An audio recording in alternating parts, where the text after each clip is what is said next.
पावसामुळे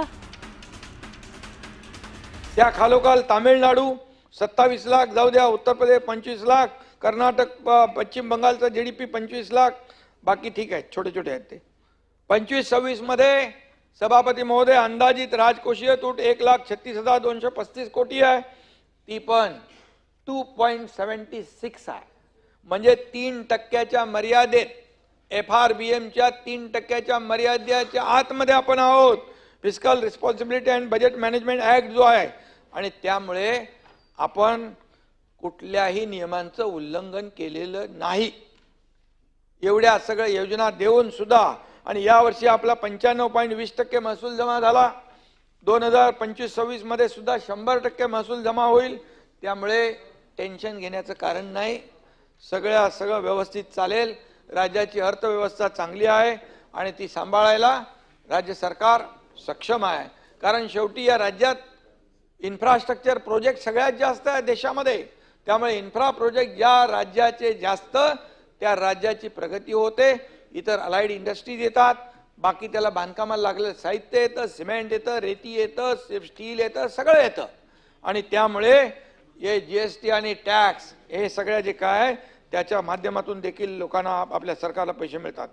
त्यामुळे आमची चिंता बिलकुल करू नका. खरं म्हणजे तुम्ही आपली चिंता करा. रोज तुम्ही आरोप करताय, रोज अडीच वर्ष झाले, आता नवीन सरकार आलं, लोकांच्या न्यायालयाने लोकांनी देखील दाखवलं, शिक्कामोर्तब केलं, कोण काय, कोण काम करणारे आहेत, कोण घरी बसणारे आहेत. घरी बसणाऱ्यांना घरी बसवलं, काम करणाऱ्याला पुन्हा सत्ता दिली. त्यामुळे मी एवढंच सांगतो, रोज दुसऱ्याला शिवाशाप देऊन भलं होत नसतं.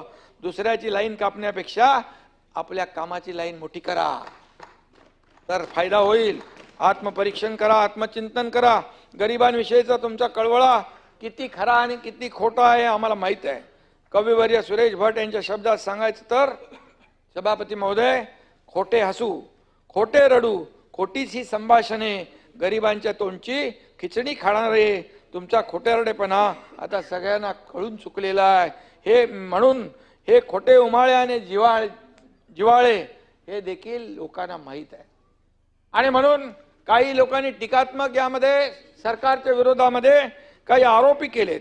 आमच्यामध्ये वाद होतील, फूट पडेल, यासाठी काही लोक, मगाशी म्हणालो मी, देव पाण्यात बुडून ठेवतील. पण अंबादासजी, तुम्ही वैयक्तिक नका घेऊ, तुम्ही तसे समजदार आहात. मिलिंद तिकडे,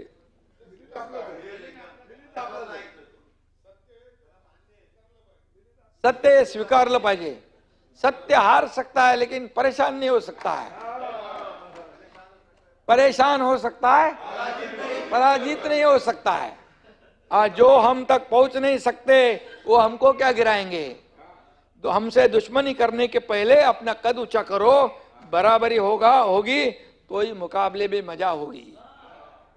तो पहले विचार से बड़े हो जाओ, मोठं मन ठेवा. मला असं वाटलं की विधानसभा निवडणुकीमध्ये सपाटून मार खाल्ल्यावर विरोधक चिंतन करतील आणि विचार मंथन करतील. असं नको बोलू, विचार मंथन करतील. डूब गए अहंकार में कई सारे, अब तो सुधर जाओ प्यारे. सुधरो.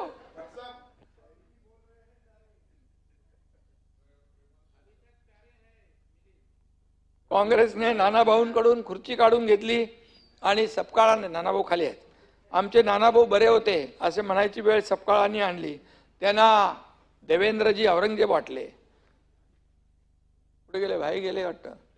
सपकाळ साहेबांना सांगायला हवं, सब काळ सारखा नसतो, वेळ सारखी नसते, काळ बदललेला आहे. आणि बोलताना देखील भान ठेवलं पाहिजे, आपण कोणाची तुलना कोणाबरोबर करतोय. आणि म्हणून एवढंच सांगतो, मशाल पेटवून खुशाल झोपा काढणारा नाही, या निकालामुळे काही शानपण आलेला असेल तर येऊ द्या. तुम्ही गद्दार गद्दार म्हणत भुई ठोकत बसा. अखेर सभापती महोदय, तुम्हाला दार बंद करून पक्षाचं दुकान बंद करावं लागेल, हेही मी या ठिकाणी सांगतो. मी कोणी आपल्यावर वैयक्तिक घेऊ नका. गद्दार कोण याचा निकाल निवडणूक आयोग सर्वोच्च न्यायालय या सभागृहाचे अध्यक्ष यांनी दिला आहे, पण या सर्वांच्या वर असलेल्या जनतेच्या कोर्टात सुद्धा सभापती महोदय गद्दार कोण आणि खुद्दार कोण याचा निकाल देऊन टाकलेला आहे. आणि म्हणून आरशात बघून वारसा सांगता येत नाही, हे लक्षात असू द्या. आता त्याच्यावर मी नाही बोलत.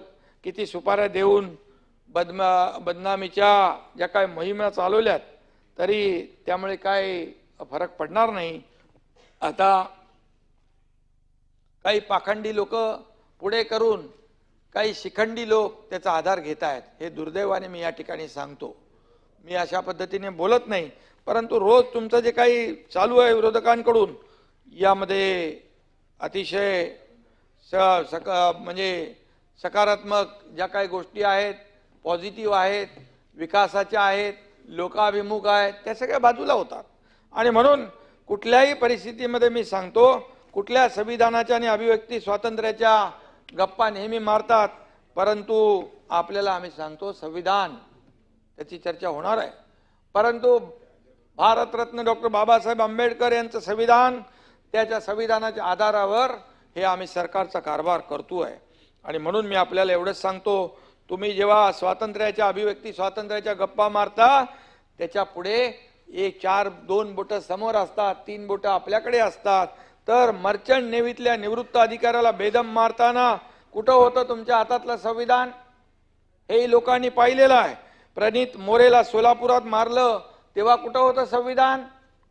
त्याचबरोबर केतकी चितळेला तुरुंगात डांबलं तेव्हा कुठं होतं संविधान? मलिष्काच्या गाण्यामुळे तुमचा हजमा बिघडला तेव्हा हातातलं संविधान कुठं होतं? हनुमान चालीसा म्हटली म्हणून राणा दाम्पत्याला आत टाकण्याचं काम पाप केलं तेव्हा कुठं होतं संविधान? खोट्या केसेस उभ्या करून या ठिकाणी नाही करतात, दोघं इकडे आहेत, एकच आहे. अनेकांना देवेंद्रजींसकट तुरुंगात पाठवण्याचा कट रचताना कुठं होतं तुमचं संविधान? उद्योजकाच्या घराखाली बॉम्ब पेरताना कुठं होतं तुमचं संविधान? आणि म्हणून वाजे हा काही लादेन नाही असं म्हणताना कुठं संविधान होतं तुमचं? राणे साहेबांना अटक करताना संविधान आठवलं नाही? कंगना राणावतच्या ऑफिसवर बुलडोजर चालवला होता तेव्हा संविधान आठवलं नाही? करोना काळात रुग्णांची खिचडी हडप करताना संविधान आठवलं नाही? ज्यांना फडतूस म्हणाले त्यांच्याच पायाशी लोटांगण घालताना तरी बरं अजून बरंच काय बरेच उदर गंभीर आहे. अंतिम आठवड्यात आहे. जे लोकांनी जे बोललेत त्याचं उत्तर मी देतोय. संविधान तो बाबासाहेबांच्या संविधानावर आधारित आहे. आणि म्हणून संविधानाचं उत्तर नंतर आहे. पण आता जे म्हणाले ना अभिव्यक्ती स्वातंत्र्य, संविधानाचा गळा घोटला, अभिव्यक्ती स्वातंत्र्याचा गळा घोटला, मग हे तर कधी का कोणाचा गळा घोटला? मनसुख हिरेन किती आहेत. आणि म्हणून मी आपल्याला सांगतो, बरेच उद्योग आहेत ते आम्ही काढत नाही आहे, परंतु ते बाहेर आले तर हातातलं कोरं संविधान घेऊन कुठं पळणार? आता ते संविधान कोणी दाखवायला लागलं? ते काल कोणीतरी परवा दाखवले, छोटा डायरी. जाऊ दे त्याचा. आणि म्हणून मी एवढंच सांगतो, कार्यकर्त्यांनी पेटवा मशाल, आम्ही बंगल्यात झोपतो खुशाल. हा जो काही ही पद्धत आहे. अरे बाळासाहेबांनी केले ना, कार्यकर्त्यांच्या मागे उभे राहिले बाळासाहेब, म्हणून तर शिवसेना मोठी झाली.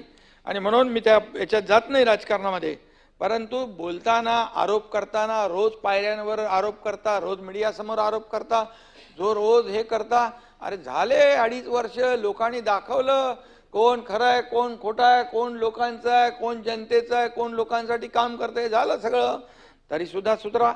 मुंबईतले रस्ते कॉन्क्रीटचे होत असताना अनेकांचा जळफळाट होतोय. त्या दिवशी बैठकीला मी गेलो होतो. बैठकीमध्ये जसं म्हणजे कॉन्क्रीटचे रस्ते, सभापती महोदय जेव्हा मी मुख्यमंत्री झालो, मी आणि देवेंद्रजींनी आयुक्त चहल यांना बोलवलं.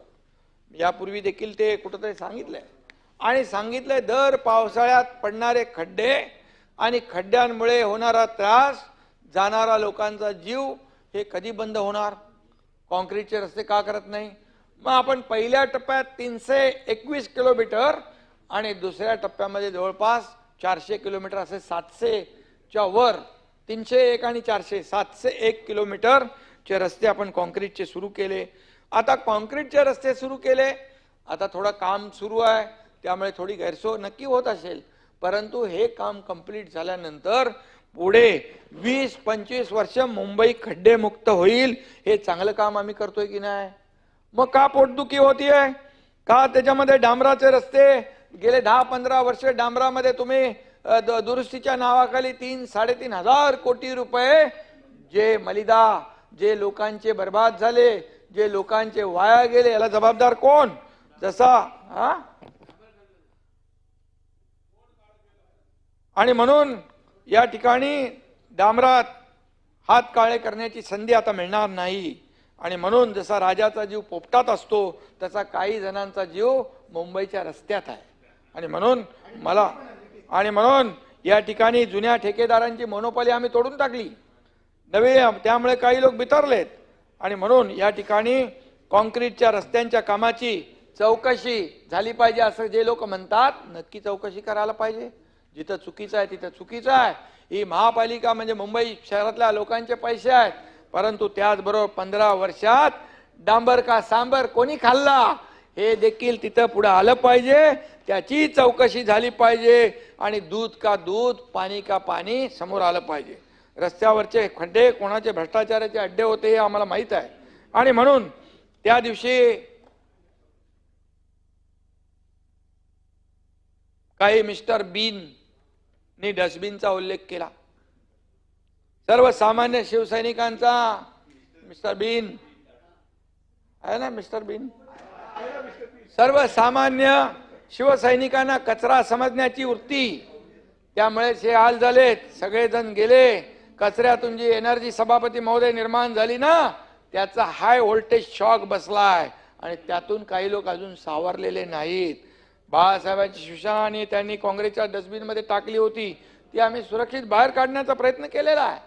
आणि म्हणून डस्टबिन मध्ये कोण बसलं होतं कुणी बघितलं नाही, परंतु बाहेर आल्यानंतर कुणाला घाम फुटला होता हे पाहिलं, 3-3 ग्लास पाणी कुणी पिलं हे पाहिलं, चहा मागवा म्हणाले, चहा पण पिली, पण चहा कुठली होती? वाघ बकरी चहा, ती पाहिली. आणि म्हणून मला जास्ती बोलायचं नाही, बोलायला लावू नका, बात निकलेगी तो दूर तक जाएगी. आणि म्हणून अंतिम आठवड्याच्या प्रस्तावात विरोधी पक्षांनी महिलांवरील अत्याचारांच्या घटनांचा उल्लेख केलाय. माझ्या हातात मागच्या 10 वर्षातील घटनांचा तक्ता आहे. तुमच्या काळात काय झालं आणि आमच्या काळात काय झालं याची काय तुलना मी करणार नाही, कारण ते बरोबर नाही आहे. कारण शेवटी आपली जबाबदारी आहे, कायदा सुव्यवस्था, महिलांचं रक्षण करण्याची जबाबदारी आपली आहे. आणि म्हणून आमच्या एकाही बहिणीवर अत्याचार होऊ नये, तिला निर्भयपणे समाजात वावरता आलं पाहिजे, ही सरकारची आणि आमची भूमिका आहे. सभापती महोदय, महिलांवरील अत्याचाराच्या घटनांबद्दल 0 टॉलरन्स ठेवाय पोलिसांना मुख्यमंत्री महोदयांनी आणि आम्ही सांगितलेलं आहे. लाडक्या बहिणींनी आम्हाला सत्ता दिली, त्यामुळे माझी लाडकी बहीण सुरक्षित बहीण असली पाहिजे, ही आमची भूमिका आहे. सभापती महोदय, या ठिकाणी पोलिसांना बदनाम करण्याचा, कायदा सुव्यवस्था बिघडवण्याचा प्रयत्न काही जण करतायत. अशा प्रवृत्तींना ठेचण्यासाठी पूर्णपणे सरकार समर्थ आहे, सरकार सक्षम आहे आणि वेळोवेळी ते केलेलं आहे. आम्ही पूर्णपणे पोलिसांच्या जे कर्तव्यदक्ष पोलीस आहेत त्यांच्या पाठीशी ठामपणे उभे आहेत, हे मी या ठिकाणी स्पष्टपणे सांगू इच्छितो.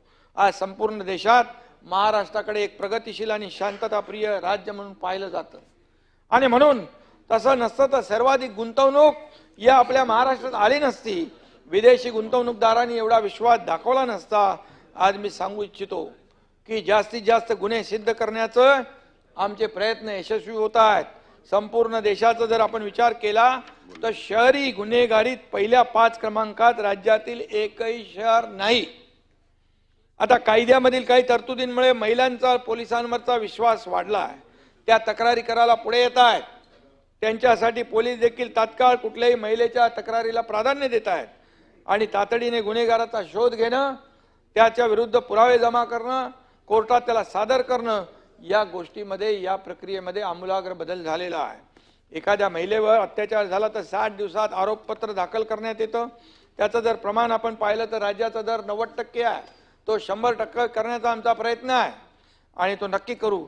आज प्रत्येक पोलीस स्थानकात महिला सहाय्यक पोलीस कक्षाची स्थापना या ठिकाणी करण्यात आलेली आहे. हा कक्ष पूर्णपणे महिलांसाठी डेडिकेटेड आहे. इथं महिला अधिकारी महिलांच्या तक्रारी नोंदवून घेतात. पोस्को कायद्याच्या बाबतीत सुद्धा राज्य शासन अतिशय गंभीर आहे, हे मी आपल्याला सांगू इच्छितो. यात एक विशेष कृती दल स्थापन करण्यात आलेला आहे. तसेच 1098 टोल फ्री क्रमांकावरून मदत करण्यात येते. असे गुन्हे निकाली काढण्याकरता न्यायालय कार्यरत होत आहेत. दामिनी पथक, निर्भया कक्ष आणि भरोसा सेल सुरू करण्यात आलेला आहे. निर्भया फंडासाठी सुद्धा 250 कोटी रुपयाची तरतूद केलेली आहे, निधी दिलेला आहे. एखाद्या महिलेने फक्त 112 नंबर डायल केला तर तातडीने तिला मदत आल्याशिवाय राहणार नाही. या रिस्पॉन्स टाइम, हा जो रिस्पॉन्स टाइम आहे देशात दुसऱ्या क्रमांकावर आहे आणि तो लवकरच पहिल्या क्रमांकावर आणण्याची भूमिका आपल्या सरकारची आहे. 2023 मध्ये हा रिस्पॉन्स टाइम 8.5 मिनिटं इतका होता, आता तो 6.25 मिनिटाच्या आसपास आलाय. डायल 100च्या बाबतीमध्ये सुद्धा 2023 मध्ये रिस्पॉन्स टाइम 17.62 होता, तो आता 13.85% आला आहे, म्हणजे कमी झालेला आहे 13.85 मिनिट.